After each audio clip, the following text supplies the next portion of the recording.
Welcome to the Better Angels podcast, a new way of talking politics. I'm Ciaran O'Connor. And I'm John Wood Jr.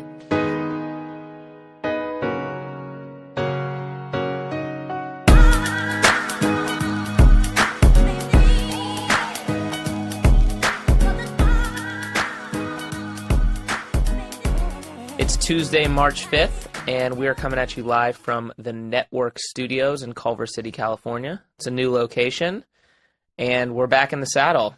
Yeah, and man, we have a fantastic guest today. Who we got, John? The one and only, the man, the myth, the legend. He's probably tired of people boosting him up so much, so we'll just get right into it. But our new friend, I'm very happy to say, Mr. Ken Bone. Ken, how you doing today? I'm doing real well. Happy to be here. And yeah, it is dangerous to talk me up as if you're introducing like Russell Crowe or Tom Cruise or something. And then you have to explain halfway through the podcast who I am so that people remember.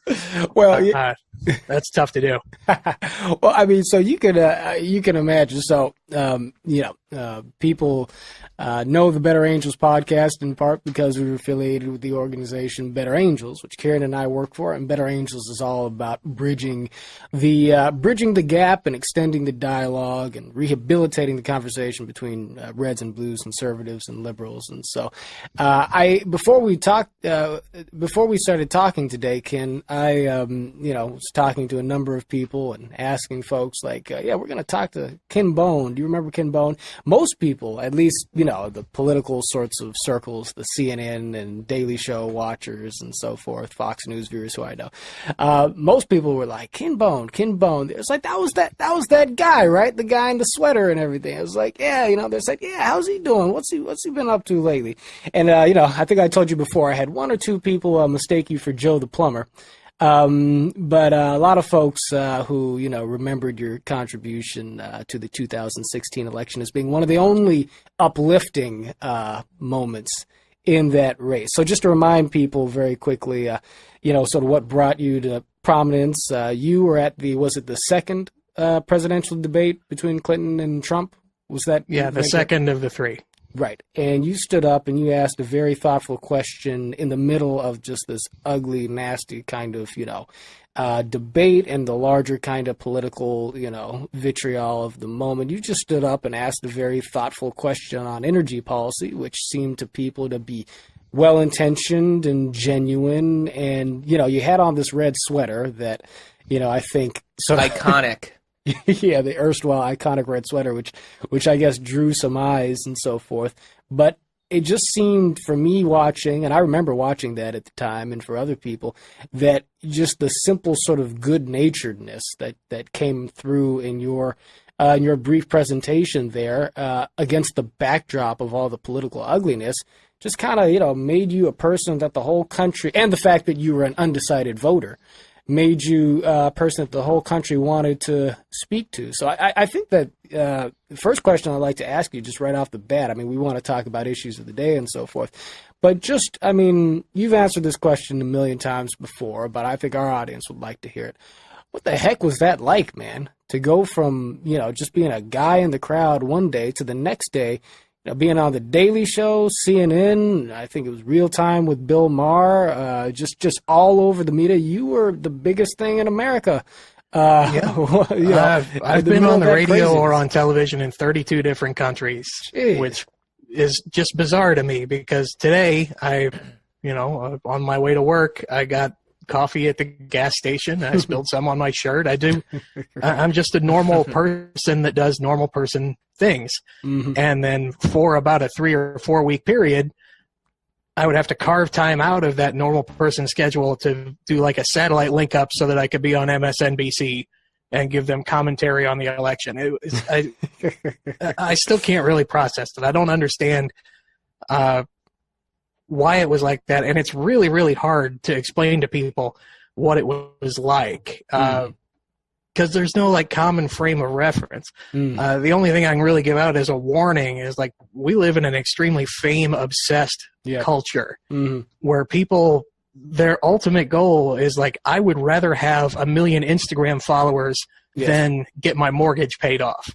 Like the fame is better than the money. And I can tell you for sure that being famous does not net you a bunch of money. It's just not this automatic thing. You know, I didn't get tons of money. I made some money. I didn't get just like set for life. I still have to work. Well, aren't you talking to us from your private island? Fame is like a in the Bahamas. pain. No. I don't have a vacation home somewhere tropical or, you know, do any crazy stuff at all. I paid off my car and I don't have a car payment now, which is cool, but you know, but fame is a pain. Like I'm set forever, but fame can be very dangerous. Like you get addicted to it, and I'd be lying if I said, you know, that it didn't feel good. It feels great for people to recognize you and just applaud you for existing. And you can really see why there's this disconnect between famous people and like everyday people. Is you'll do crazy stuff to stay famous, and I'm kind of glad that I was able to stay away from that. Right. It can destroy you. Yeah, right. Well, you know, we're speaking to you from Los Angeles, California, which Ciaran moved out here from Brooklyn. I guess those towards the beginning of last year. But Ciaran, I'm sure you've been here long enough to get a taste for just how fame obsessed people are. And you're right, Ken. I mean, the Instagram, you know, social media culture that we live in, it really sort of brings out, you know, I guess just our deep sort of narcissism or something, you know, craving for recognition. Yeah, and there are some interesting corollaries between political fame and, I guess, just entertainment fame, and sort of seeing the similarities and the differences. I think certainly there's, you know, narcissism, insecurity, vanity. People start to get a taste of it, a taste of power and influence and relevancy, and then they want to fight to maintain it, just like people get used to a certain lifestyle and they want to maintain that, because losing it suddenly seems like they have somehow fallen back. So, yeah, I think it's an issue, but I'm glad to hear, Ken, that you've settled back in and, you know, now your car's paid off. Indeed. Ken, so, I mean, you know, you were at this kind of, you know, the sort of the epicenter of the focus of the political media universe for a time. You know, and people still know who you are. I mean, Ciaran and I were extremely excited to talk to you. We have members who are excited to know that we were talking to you, but you're not in the eye of the storm at the moment. And which you're not in the eye of the storm at the moment. I mean, as time has progressed from then, and I'm sure you've continued to sort of look at the political conversation as it has, you know, gone along from that infamous election, regardless of who a person voted for.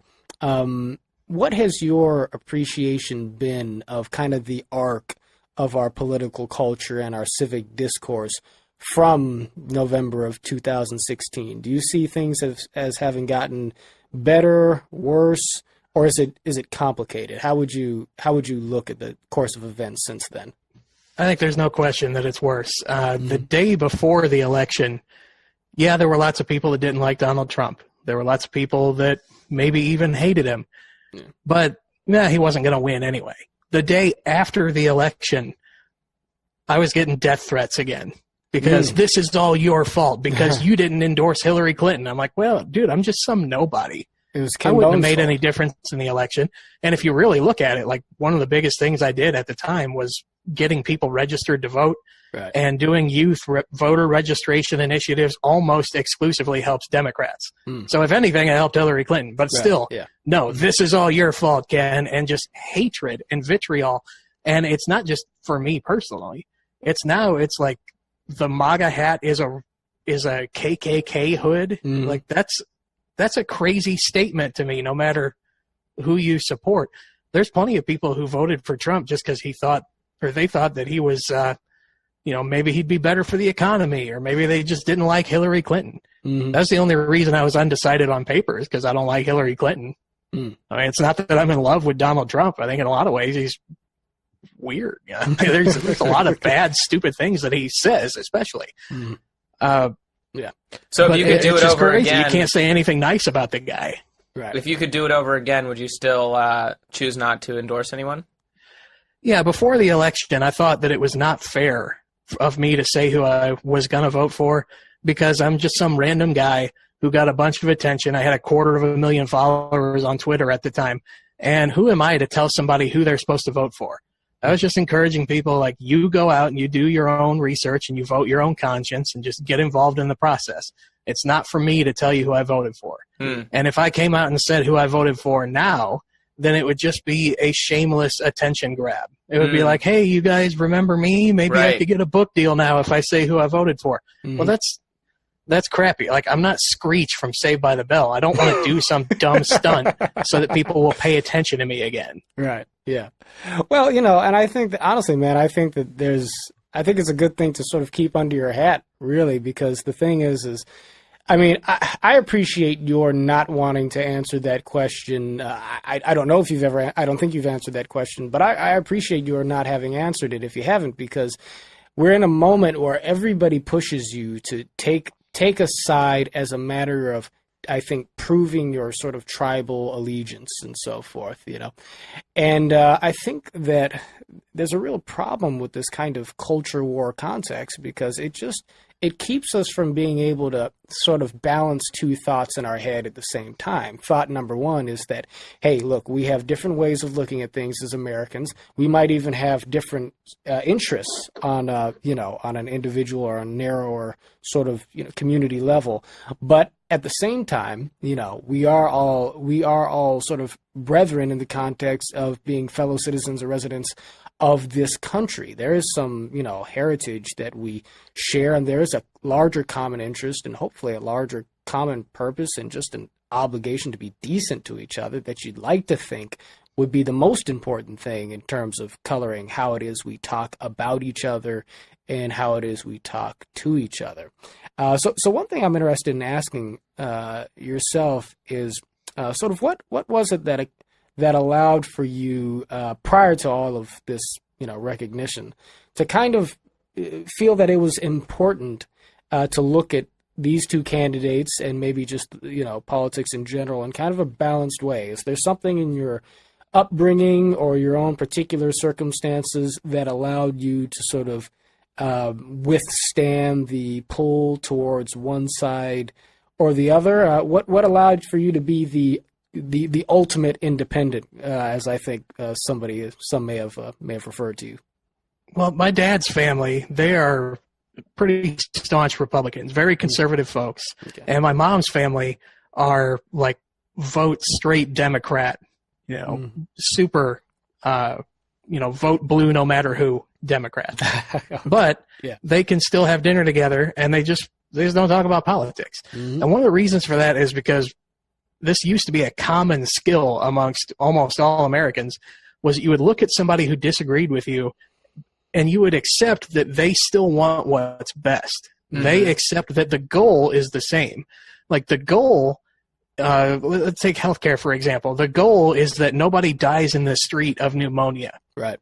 And one side says, like, well, the government has to step in and administer health care or else people are going to die in the street of pneumonia. Right. And then the other side says, the government can't even get me my driver's license on time. They cannot, you know, keep people from dying of pneumonia, so we should let the market dictate it. And those are kind of the two sides of it. Nowhere in there is there an evil 80s cartoon villain saying like, yeah, grandma's going to get tuberculosis and croak. I'm so happy. Paul Ryan pushing the old lady in the wheelchair off the cliff, if you remember that advertisement. Everybody wants the same thing. They don't agree on how to get it. And there's so many statistics and there's so many viewpoints and there's so much noise out there that it's difficult to bring people to agreement. And that kind of leads us to the other problem with political discourse is, first, we don't accept that everybody's got the same goal. Then if we accept that everybody does have the same goal, now instead of coming to an agreement, like I'm going to debate with you, like, you know, John, you're probably more pro-market, like say I'm pro-government healthcare. Now instead of debating with you and us coming to an agreement or at least having a third party agree like, oh, maybe I'm more on John's side now. No, that's not the goal anymore. The goal of debate is no longer to persuade people to your side. The goal is to dunk on John and make him look like an idiot in front of everybody. That's how I define having won. Right. Ciaran owns John on healthcare or something. Something yeah, that's like that. every YouTube video is Ciaran destroys John Wood on healthcare debate. Like, that didn't change anybody's mind. That's just going to get people who already agree with Ciaran to watch and be like, oh, yeah, John's such a dummy. Or people who like John to watch and be like, well, I think Ciaran actually came across as kind of a dill hole. It didn't actually convince me at all. And nobody listened to a single fact or viewpoint. Right. They all just wanted to watch somebody get slam dunked on. Mm-hmm. Yeah, right. Well, yeah, I mean, that's clearly the tragedy of it. It also brings up a question, though, that some of our members and friends had for you. Because from your unique sort of vantage point, given your experience, it's possible, I suppose, that you've wound up having many conversations with people and voters that you wouldn't have had otherwise. We have a question here, Ciaran. Maybe you want to read that. From Mr. Pierce Godwin. From Mr. Pierce Godwin, a friend of ours from the National Conversation Project. He had a question for you. Yeah, Pierce is the fellow leader in the depolarization movement and the founder of Listen First.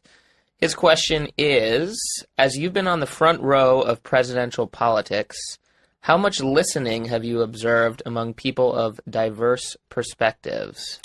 And we had another question similar, asking if you had actually seen people coming together as you started to wade into this issue more. Is there anything uplifting that you've observed in the political conversations you've seen since? Well, I do see it, and it's almost always on a micro scale. It's always going to be like, me and somebody else are talking about an issue, and we can calm down one-on-one and talk on it. Or maybe 3 or 4 people in a room can calm down and talk about something. But any more than that, and anything on television or on the internet, you start running into, okay, I'm not going to listen to you. I mean, just watch any panel discussion on Fox News or CNN or MSNBC or any of the others. Those panel members are not listening to each other. Sometimes I don't even know if they have their earpieces in, if they're even listening. Right. We're just waiting for their turn to yell. Yeah. I think there's a key difference there between people on social media and people on TV versus people in their homes, because, people on TV are, again, competing for power and influence. They're getting paid to be there, and they know that what really sells is conflict and speaking to their base and speaking to the most, motivated partisans. And that's true on social media, too. I mean, if you want to get the most retweets, you got to do a 360 dunk like you're in the All-Star game. But like you said, if you're just at home having dinner with your family, there aren't those same kind of pressures to, perform. And so I think thinking through how can we bring this in-person engagement, which John and I, and I'm sure yourself too, have seen be really constructive and really inspiring. Is there any way that we can bring that into the media? Is there any way we can bring that on social media? Do you have any thoughts about that? Because obviously it's pretty darn challenging. It's got to start small, and it's going to have a lot to do with the revenue model for how the media works. Traditional media is in a lot of trouble right now, and I know that most traditional media outlets do not like Donald Trump, at least in their commentary. Their accountants freaking love Donald Trump so much because cable news was hurting before this 2016 election cycle. And now they've got all this anger to stir up, and it's, Fox News can say like, oh, AOC is coming to make everybody socialists and we're all going to have to go out and harvest wheat with a sickle. CNN can say that Donald Trump is going to eliminate transgender people. He's going to make them illegal and send them off to a volcanic island where they'll have to live alone. They can stir up both of those sides of craziness, and that generates ratings because it activates your amygdala the same way as doing drugs. You get an endorphin rush from being upset. And so once we get past that traditional media outlet, like I have to reach 1 million people at a time, social media and podcasts, like, the Better Angels podcast, what do we have, like 700 million downloads a week? We're a little short of that, But after this episode with Ken Bone, I expect that we'll be there. We don't quite have that every week, but we got somewhere I haven't looked at the numbers, but maybe a few thousand when we're having a good week, and we're going to build on that. Mm-hmm. When you're able to start small like that, and you don't have to worry about reaching 1 million people at once and outraging them, you can have smaller, quieter conversations. And as the media drifts in that direction, it becomes more decentralized. I think that's what we're going to see. The danger of that is that when there are 1,000 small fish in the pond, is somebody's going to want to try to become the big fish. Yeah. And the easy way to become the big fish is to stir up the outrage again. So we're going the right way with decentralizing the media, but it really depends on all of us that do like podcasts and conversations and things like that to all be responsible. And I think that guys like you and organizations like Better Angels really have a tough road to hoe and a lot of work to do in order to make that happen. Yeah, but you're speaking our language, though. I agree with you. I think that for all of the ugliness and for all of the vitriol and so forth, I do think that there is opportunity in the decentralization of the geography of media and the ability that we have here just to put together this podcast. And, we've got a grassroots community that is not yet enormous, but it does span the breadth of the country.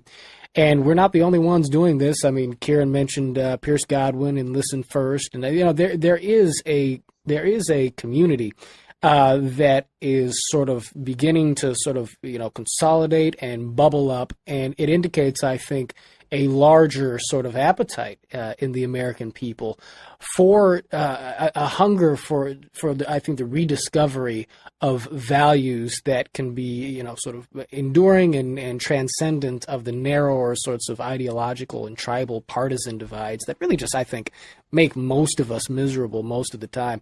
I mean, it's remarkable to me the new types of scandals we have. Of course, we've got the old-fashioned corruption and sex scandals and so forth, but now we have scandals where mainstream politicians will actually get in trouble not for being terrible and nasty to each other, but for being nice to each other, right? I mean, I'm sure that Joe Biden and Mike Pence have all sorts of disagreements on the widest range of issues, and, they probably got problems with each other in various ways, but Joe's, former Vice President Biden, he said that Mike Pence was a good guy publicly. He dared to say that, and he got sort of hammered for that and wound up having to walk this just sort of congenial statement back, right? Because because of the ways that people were upset about various positions that Pence has in the past. Charlie Crist, former governor of Florida. Ciaran, do you remember when Charlie Crist was virtually thrown out of the Republican Party? He ultimately did leave the Republican Party because he hugged President Obama when right. Obama well, came yeah, he lost to Marco Rubio. Was that? Oh, yeah. I guess it was a Senate. He ran for Senate, but yeah, he was definitely. That was a big liability for him on the right. Yeah. I mean, that happened to Chris Christie too. It did. Any Republican who dared to be, civil or friendly with the president risked ostracization within his own party.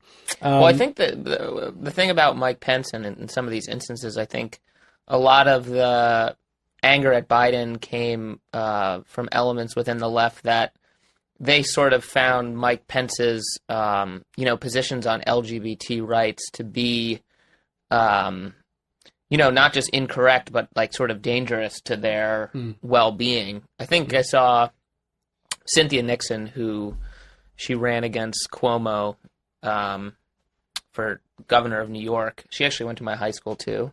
Oh, so shout out another Hunter alum, and she is a lesbian, and she was basically saying, well, I don't think it's decent to, put in place a law that allows for discrimination against LGBT individuals. And then I think Biden's response, he kind of tried to thread the needle and say, right, well, that sort of position is not decent, and we can never excuse that. So it's sort of like, how do you draw the line between criticizing someone's positions when you feel like they're, trampling on someone's fundamental civil rights from, assailing their character as, fundamentally ill-intentioned? Ken, do you have some insight into that in your personal life? We actually have a question here that's very similar from one of our Better Angels members. Ed writes to you, he says, Ken, how do you avoid feeling frustrated and even rancorous toward people who do not want to objectively look at the facts of a situation? So obviously, Democrats and Republicans both, they always, folks on each side have a tendency to think, oh, I'm being logical and that person is being irrational and so forth. But we probably all feel that way sometimes. How do you navigate interactions with people where maybe you feel like you're trying to give a logical presentation of a position and they're not really treating you with the kind of respect that ideally they would? Do you have a method or mode for having difficult conversations? Yeah, there's something that we all need to learn, and I think it used to be a more common skill, kind of like the goals skill that I talked about earlier. Yeah.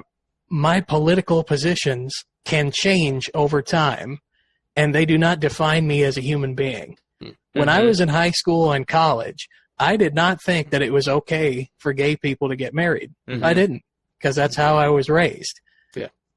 But am I a horrible human being? Because if I am a horrible human being, then Barack Obama, who was against gay marriage up until 2013, get in the Wayback Machine and go back 6 whole years, and Barack Obama was anti-gay marriage. Is he a horrible human being, or did we allow him to change his mind?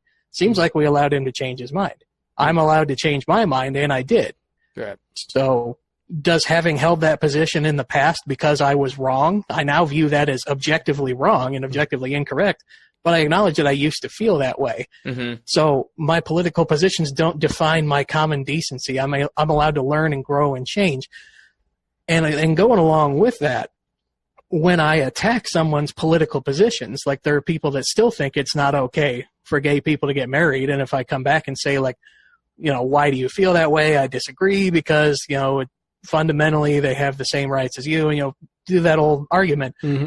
I'm not attacking them. Right. I'm not saying you are an awful human being because you hold this position.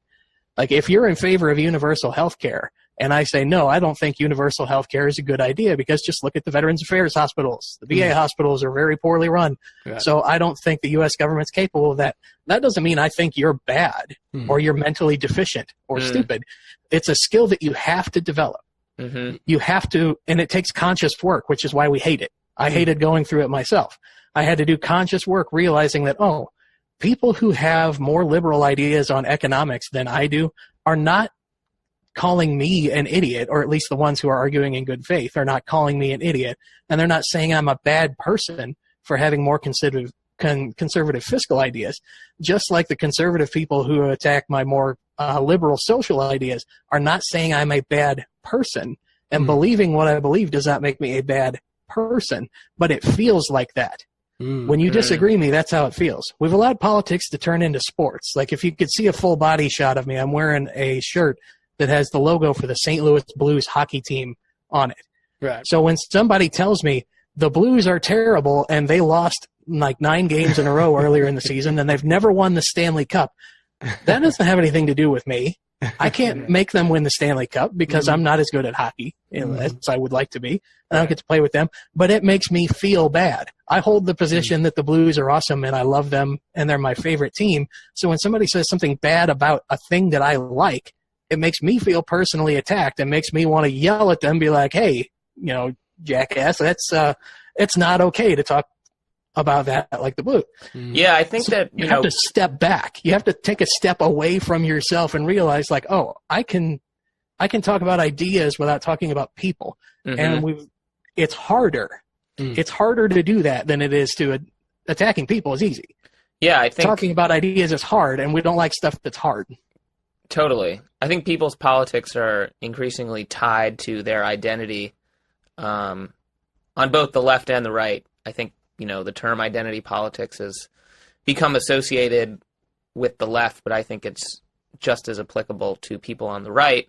And to Ken's point, if you feel like your political ideology is a fundamental part of your identity and you disagree with someone's political ideology, and beyond disagreeing with it, you think that it's actively harmful to you, then the natural logical jump is to think that that person is a threat or is ill-intentioned. And so it does take conscious effort to break that down within your own head. And again, I think that exposure is really key because, so many people, if you grow up in Los Angeles or New York, you're not going to have that many opportunities to have these sorts of in-person good faith conversations. A lot of your opinions of the other side are going to be informed by your own tribal bubble or the news that you consume. And, we just talked about how the digital media is often a lot more inflammatory than the actual reality on the ground. And the same goes if you are from, relatively contained conservative community in the middle of the country. Your only exposure to, people on the left is through this prism of Fox News or, Hollywood, then again, your opinion is going to be very warped. And so you begin to attribute that stereotype to other people's identity. And that's when we start to get into trouble. And then you throw very divisive politicians into the mix and you start to see the some call it a dumpster fire, but it might even be worse than that.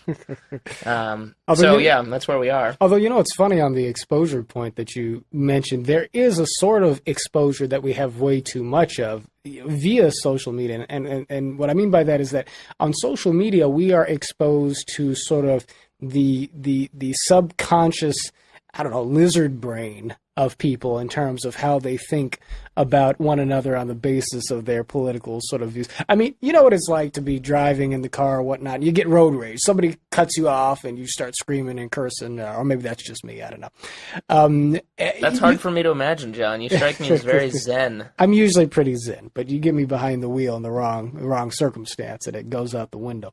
But we all have had, interactions with people where, maybe they do something or they say something that we think is ridiculous or offensive, and we might think something in our head which is sort of nasty, but it's frequently a fleeting thing, and it's not something you would say, in part because you say it out loud, you might start more trouble than it was worth, but also because your conscience kind of catches up to you and it's like, I shouldn't think that way about this person, I shouldn't say that sort of thing.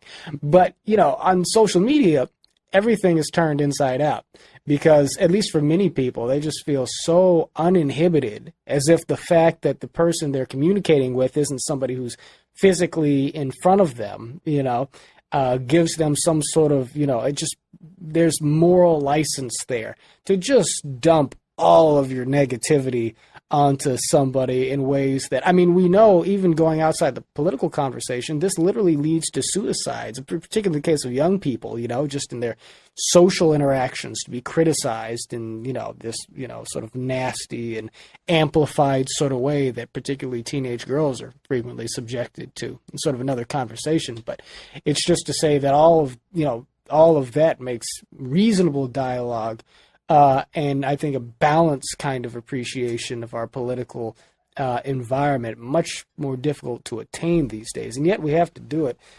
Ken, are you open to weighing in on some particular issues here? Because I'd be curious to know sort of how you're looking at things in the news. Sure. Just one thing about the social media point you were talking about is one thing that gives me hope is that most of the hatred and the real evil that you see on social media comes from older people, people my age or older. I don't know how old you guys are. I'm guessing you're in your late 20s, early 30s, somewhere in there. Yeah. I'm 36. When I was a kid, we didn't have a computer. I didn't have a cell phone until I was in college. And remember, I'm only 36, class of 2000 in high school. So we're only talking graduated 19 years ago. I did not have a cellular phone until I was in college. I didn't have internet access until I was a senior in high school. Yeah. And so this is all 100% new to me. And even though I can see you guys on my screen right now, I can see you through the webcam, we have never met in person, and we won't meet in person until later this in the summer. I think you guys are going to be here in St. Louis. We're going to meet up. Yes, sir. We're going to ask you that. Make sure you're coming. Looking forward to Better Angels Convention, baby. Absolutely. But we hear you. It's going to be fantastic. But up until then, it's really hard for my brain to recognize that you two are real human beings. I've only ever interacted with you through the phone or through the internet. And so it's tough to make that connection. Well, kids that are born now, like my son is upstairs right now playing, I think he's playing Skyrim, but he's also on his headset talking to some of his buddies who he has never seen in person, but they are so real to him and they have such an impact on his life that he never has to have seen them or touched them. My brain has trouble making that connection, and people who are my age or older have trouble making that connection. So we feel free to just say the most awful, evil, vitriolic things to you fake people on the screen who don't actually exist. But people who have grown up with this and had a smartphone, and an iPad since, they had an iPad before they could read, and things on the screen are real. They treat people on the internet more as if they are real. And so I'm hoping that as people like me start to get older and more used to the technology or just die, that the internet will become a little less hateful when people who understand that everybody's a person, every screen name is a person. I think that's right. We're going to move that way. Man, that is a fascinating point. I've never really heard it put quite like. I mean, obviously we know younger people are better at technology. My 7-year-old son knows how to work our smart TV better than I do, so we know that young people are more adept at social media. But I think that there's got to be a lot of truth in what you're saying. I also wonder if it's not reversed a little bit in person, because I sometimes think that there's a certain sensitivity that some younger folks have in person physical conversations sometimes, perhaps because they're frequently logged in and, communicating in a different format that, maybe in a physical interaction or an in-person interaction, older folks may sometimes do better. But that's another topic that's worth thinking about. I wanted to ask you about your feelings about some things in the news, but really quickly, where do you, a person who has been on so many media outlets at this point, where do you tend to get your information from? Do you have a particular media diet that you subscribe to? Well, I usually start out the day looking at Twitter just to see what's trending and what people are so upset about. And then from there, there's a website that I usually get most of my news from called thelatest.com. Okay. And I'm a contributing writer there, but I'm too lazy. I never write anything, and my latest column is like months old at this point. But they're a news aggregator. They go out and they kind of do the same thing. They'll look at social media and they'll look at the headlines and they'll see, like, what's hot today? And say the hot thing, last week obviously was the Cohen hearings. So they'd be like, all right, here's the Cohen hearings. You click on that and it takes you to, here's a list. Here's Fox News. Here's what they say about it. Here's what CNN says about it. Here's what The Blaze says about it. Here's what MSNBC and the Huffington Post. And they just have as many perspectives as possible. And I try to never read a story without clicking at least 2 off of that list, that have kind of opposing viewpoints. Indeed. Ciaran, I think we know somebody who's got a platform that achieves a similar end. Our friend Anafi Wahed from the Flipside has got a great site. Yeah, the Flipside. It's primarily a newsletter, but it's sort of the same thing that you just talked about. You sign up each day, and then it sort of breaks down the top stories from both the left and the right. And I think it's good to look at news that comes from the quote unquote other side. Because even if you don't agree with it, it gives you a window into how, people who have different perspectives are thinking about things in their own words versus just you go on your Twitter and all the people you follow on Twitter you agree with. And so then you're learning about the other side's position through a filter of people who disagree with them. And so it gets kind of twisted and warped, and people oftentimes will take the least charitable interpretation and pull out the least flattering quote, and then it just deepens the stereotype and then colors the way you look at news going forward. So I think to the degree that people can get out of their bubble, it's definitely beneficial. And sometimes I even think people are afraid that if they read other news that they're somehow going to be like surrendering. They're going to be tainted by or, compromising. We can't let Ariana Huffington speak here, or we can't let Ben Shapiro speak here, because I am so intellectually weak that if I hear Ben Shapiro say that socialism is bad, I'll become a socialism is bad zombie. Or if I hear Ariana Huffington say that higher taxes on the rich are good, I'll become a higher taxes zombie. I won't be able to resist their charm. Well, it's crazy to me to separate everything. It does belie a lack of confidence in one's own ideas. Yeah, I mean, look, I think that's a big part of it. I've worked in party politics prior to Better Angels for some years, and I definitely know what it's like to see people who sort of want to say something charitable about the other side, but they're afraid that if they do, they're gonna be leaving themselves open to be attacked for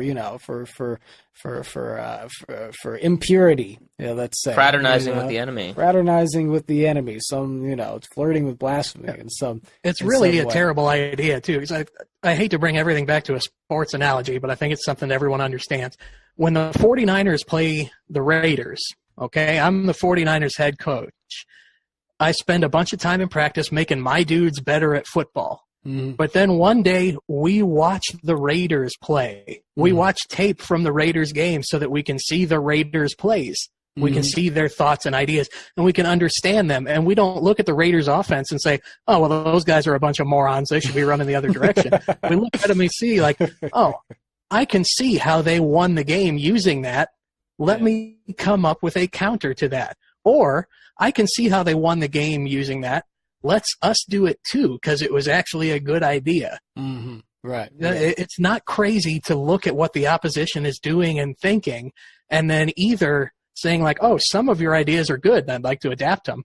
Right. Or now I understand your position better. Now maybe I can better explain why your idea is not good. Right.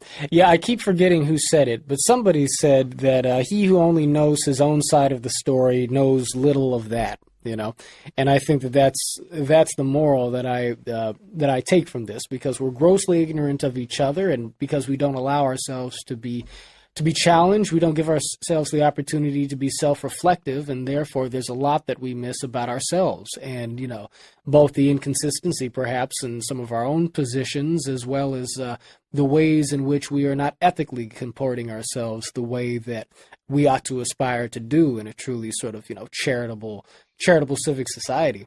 But it's difficult in the context of looking at particular issues. One issue that Ciaran and I have talked about a lot on this podcast has been the issue of immigration. And there's, that's probably been about as inflammatory a theme over the course of the last couple of years as anything. And, Ciaran and I have gone back and forth about the different aspects of this. On the one hand, you've got folks particularly on the left, who want for there to be an inclusive and a humane immigration policy. And I don't think that most folks on the right are necessarily opposed to that, although you do have folks on the right who would like to see, us be much more aggressive in just making sure that potentially getting rid of people who they feel shouldn't be here. But even for folks who wouldn't go that far, for us to be much more aggressive in upholding the rule of law. And they look at the wall as a symbol of the rule of law, of American sovereignty, and of the idea that the American government is actually prioritizing the interests of American citizens, to whom it is, principally bound in terms of its responsibility. Whereas folks on the left, again, will look at the wall as sort of evidence of this, of the rising bigotry that is, sort of resurgent in the White House and across so much of American culture. So these are, it's like there's a practical argument to be had about what do we want to accomplish with immigration policy? What's the best way to do it? But that seems to fall to a long second place behind this conversation, behind the emotionally charged part of the conversation over what our policy ideas say or symbolize about us and our motivations. So I'm wondering what you think about an issue like immigration, like the wall and so forth. How do you look at it personally? And then, zooming out from that, how do you feel about the two sides of the conversation that we've been having so far? Well, immigration is the perfect example of how we have allowed, the talking heads to frame the argument in a completely wrong way that gets us to scream at each other instead of talking. Right. If you listen to the people who are trying to frame the argument for ratings or for political support, then on one side you have a bunch of people saying borders shouldn't exist, and the very fact that we delineate our country apart from another country is racist. Right. Yeah. That's a stupid idea that like 0.1% of people actually believe. On the other side, if you believe the talking heads. I know a then few, the though. people who are anti-immigration are saying, yeah, you want to come to this country? Well, make sure you're white and speak English first. Otherwise, get the hell out. There's not that many of those. Those people exist on both sides. Those are real people. Mm-hmm. But most of us are in the middle saying like, man, our immigration system sucks. It takes like 12 years and 50 grand just to get here. So if I was a reasonable person, why wouldn't I just overstay a work visa or something like that? That's where the rest of us are in the middle, thinking like, okay, what do we do first? Do we fix the fence? Do we fix the corral? Or do we wrangle the horses? Which one do we do first? Do we fix immigration policy so that, hey, you seem to be semi-literate and don't have polio, and you don't have any drugs hidden in any body cavities, and you're not trafficking any children? Come on in. That's, when I'm immigration king, that's kind of my position. You're not bringing in any slaves or drugs or diseases. Come on, feller. Come on in. We got work for you. And then we got to make sure that we have security. You can't just I think that the Skittles analogy is really, it's poorly framed, but it's kind of true. Like if you had a whole bowl of Skittles and one of them was a pill of rat poison, would you just eat a handful? Well, that's comparing people to poison, and that gets you in a whole bunch of trouble. But I think the point stands that you can't just say, yeah, we'll accept 100,000 people, no questions asked. Well, yeah, you got to ask some questions. You got to ask people if they have malaria, and you got to ask people if, they're rapists or murderers or whatever. But when they're not, then what do we do with those folks? I think we got so caught up on the first question of, whether or not to let anybody in, right, then we're not doing a very good job of saying like, okay, I think all reasonable people can realize that we should let some people in. Now, who do we let in, and how many? And I personally think like a bunch. Like if you can in any way be productive, and by productive I don't mean like you have to go out and immediately have a super awesome job and be paying $1 million in taxes. No, I just mean like if you're not a danger to society, sure, come in, but we got to do a background check and make sure that you're not dangerous first. Right. Yeah, that's all I want. I think it's a good point. I think there are a lot of issues, and immigration is obviously one of them, where, a pretty sizable majority of the country could probably come to a compromise, a policy compromise. I think that's been the case for a while. Right, but then you have to think about, so why is that not happening? And so I think there's a temptation for people to say, well, both sides are just polarized. And I do think both sides are polarized, but I also think it's foolish in some ways to try to just, apportion equal responsibility to the two parties. I mean, this is me a little bit putting on my own partisan hat, but I think if you look at the data, there's a lot of instances, like even immigration. I think there was some, bipartisan policy compromise that was moving forward, and then you had elements of the relatively far right basically make it impossible for Republican leaders to move forward because they have an outsized influence, in the right-wing media space. And I think you look at a lot of issues, net neutrality, universal background checks, where you do have pretty broad bipartisan consensus in terms of the population. And then you have to look at, well, why aren't these policies moving forward? And then it's sort of tricky to separate that from the cultural polarization, which I think sort of hits on all the elements that we discussed. And so I guess just, Ken, like, how do you see the power of what we're doing, having citizen-to-citizen conversations and being open to new ideas? How do you see that translating to actual progress in government when you have President Trump and you have Fox News and obviously you have MSNBC on the left? But it seems like there's a bit of a discrepancy, even if MSNBC is biased, they're not tweeting out demonstrably false statements 5 times a day. So how do you sort of see us overcoming that asymmetry and moving forward?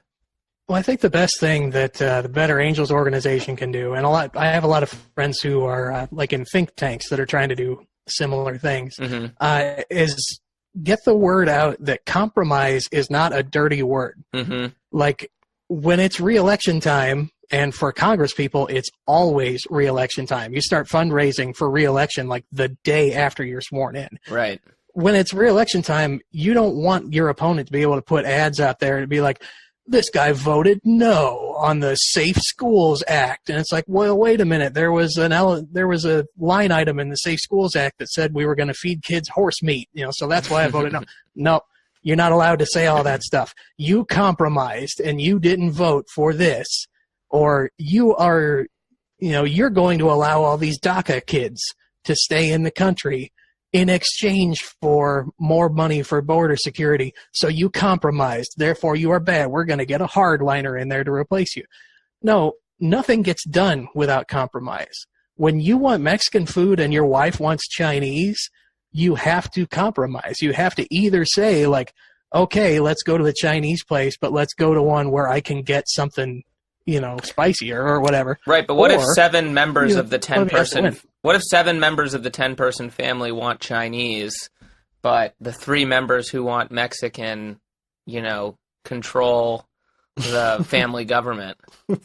That's a strained analogy there. Well, no, I mean, because it's not. I think it is true that oftentimes, you'll have the majority of the population support something, and then because of the actual polarization in Congress or government writ large, you don't get it passed. So. Because I don't know if the analogy exactly holds, but do you see what I'm saying? Well, that's something else that we kind of hate in politics, but is actually a good thing, is that government moves slow.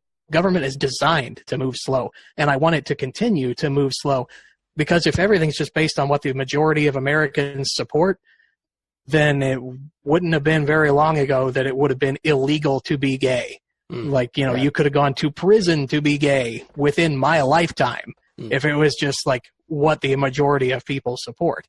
So you can't have hard left and right turns in your government like that and be like, a new wave of people got elected today and we decided we're going to confiscate all the guns. Oh, whoa, wait a minute. We got stuff in place that says you can't do that. We're going to move a little slower than that.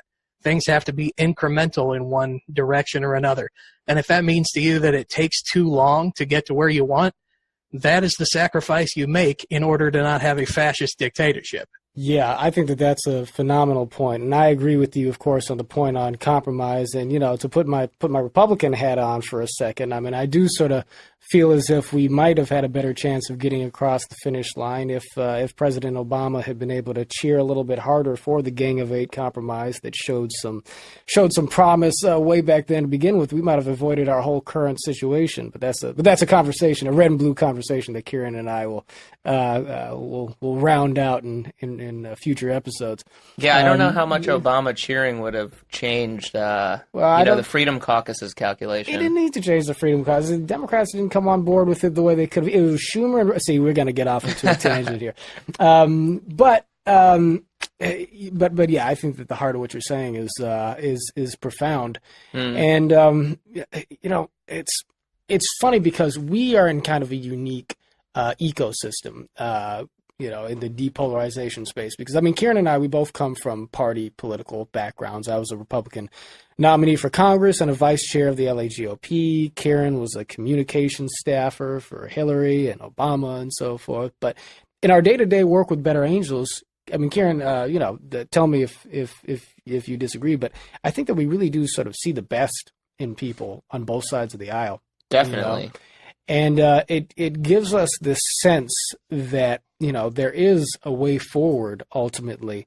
And, and perhaps a transformation of spirit that can occur. And I continue to believe, honestly, Ken, that's got a lot to do with your popularity. I play up the whole, Ken Bone, the legend, and so forth, because, it's on the one hand, it's funny because, you were a regular guy, and I think you still look at yourself as a regular guy. And so it's like, how is it that a regular guy becomes like this sort of mythical, cultural figure? But I think it's just a testament to the fact that, that's really what people, the idea that decency could be a regular thing in our politics is precisely the quality that people are starved for today, I think, I did not make I did not make that happen. I'm not like the cause of people wanting to have things be normal again, having the temperature of discourse lowered a little bit. I'm a symptom of that.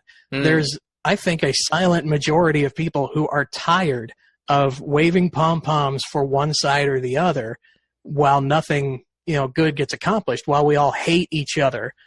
Totally. Most people don't want to play that game. Most people want to get back to talking about ideas. And so when they saw someone like me, like, oh, here's something semi-wholesome or semi-decent that we could latch onto in the middle of the most polarizing, nastiest election in our nation's, certainly modern history, that was an example of people wanting something, something decent, something simple again. I certainly didn't cause that, and I don't think I'm amplifying it or really do anything for it. I think I'm just an example that sentiment already exists, and that's kind of what makes me hopeful. Well, the appetite is certainly there. Yeah, indeed. And along those lines, we have a final question from one of our members, Mr. Happy Ron Hill. Ron is a member of ours from San Diego. He's a singer who specializes in music that brings people together. And he had a question here for you. Ciaran, you want to read that off? He has a few questions. He's got a few questions there. One right in the middle. First one is, why are you so awesome? Yeah, that's worth mentioning. And then the second... I think we answered that one, yeah. Let's go to number 3. Yeah. Let's see. What role models in your life for civility do you have? Who are the role models in your life for civility? And also, who do you see in public life that you think exemplifies virtue and bridge building? My role model in my personal life was my grandfather, who was also named Ken Bone. He was the original Ken Bone. The OG. The OG. He passed away a few years ago. Yeah. And, he was like the glue that held the family together. And he'd get mad, if you did something dumb, or he'd discipline you. He basically raised me while my parents were working. But mostly he was just a happy person who loved engaging and talking to people. He was that guy in our mid-sized suburban town that you could not go anywhere without someone stopping him and being like, Ken or Sherman. A lot of people called him by his middle name, which was Sherman. They'd be like, hey, Sherman, come here. And we would go every stop we went, every grocery store, every gas station, every restaurant we went to. Somebody would see him, they would know him, and they just loved him. Because no matter what you looked like, no matter what positions you might have held, or no matter what kind of person you were, he was willing to talk to you and give you the time of day. Well, I'm seeing where you get it from. That was what I learned from him. Yeah, I don't care what your ideology is. I don't care what your background is. I want to treat you like a human being, and maybe after we talk for a while, I won't like you. That happens. Sometimes you just don't like people, but I'm going to give you a shot first. And if I don't like you, I'm just going to stop associating with you. I'm not going to, jump all over the opportunity to make you look foolish. In public life, I don't know. It's tough because the more famous people tend to be the more polarizing people, right? Because it's easier to get famous that way. But one person that I really love and respect is Anderson Cooper. And Anderson Cooper is very left-leaning, but he doesn't make a secret of that. And he is, I feel, extremely good at separating news from commentary. He'll tell you what happened, and he'll also tell you what he thinks about it. And that's fine. That's totally fine with me. He does a pretty good job of not conflating his commentary and his opinion with the facts of the case. And apart from that, he is also just very kind. He is a tough interviewer, and he'll draw answers out of people, and he can lean on them. But in his personal life, and I've had the good fortune to speak with him just for a few minutes here and there, he is very, very kind individual. And I think we use more of that. Yeah. I love AC. The Silver Fox. The Silver Fox. And we got to get him on the podcast. He's a beautiful man. He is a beautiful man. He has a lot of gravitas. Like the first time I met him, I obviously was at the debate. And he just looked so perfect, not a hair out of place, and his beautiful suit on. And then he went up and kind of gave everybody their instructions for what to expect later in the debate. And then he was like, all right, I have to go to hair and makeup now. And I'm like, well, you kidding me? You rolled out of bed looking like that. You're going to go to hair and makeup now, and you already look better than I've ever looked in any moment of my entire life. Yeah, yeah. I do think that the secret to Anderson Cooper's success is that silver mane on his head. That is a beautiful, beautiful head of hair. Being born exceptionally rich probably doesn't hurt either. Yeah, it's probably not. That's probably true, not. too. Yeah, Kim, man, this has been a fantastic conversation. We're really appreciative that you took the time to hang out with us for a bit to speak to our members and our audience, and we really do want to see you in St. Louis. Better Angels' second national convention will be in St. Louis, I think in the early summer of this year, and so I'd love to keep in touch with you about that and many other things.